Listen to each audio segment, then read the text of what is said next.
প্রতি বছরে যত ভক্ত সংখ্যা হয়, আমরা এবছর আশা করছি আরও ভক্ত সংখ্যা বাড়বে। তার জন্য পুলিশ প্রশাসন যথেষ্ট সজাগ আছে।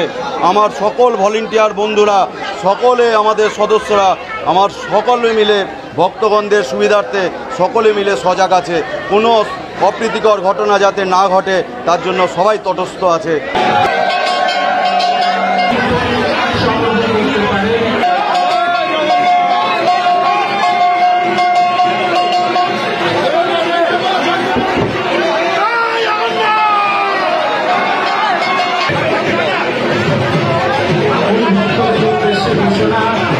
যে সকল পুলিশ বন্ধুরা আপনাদের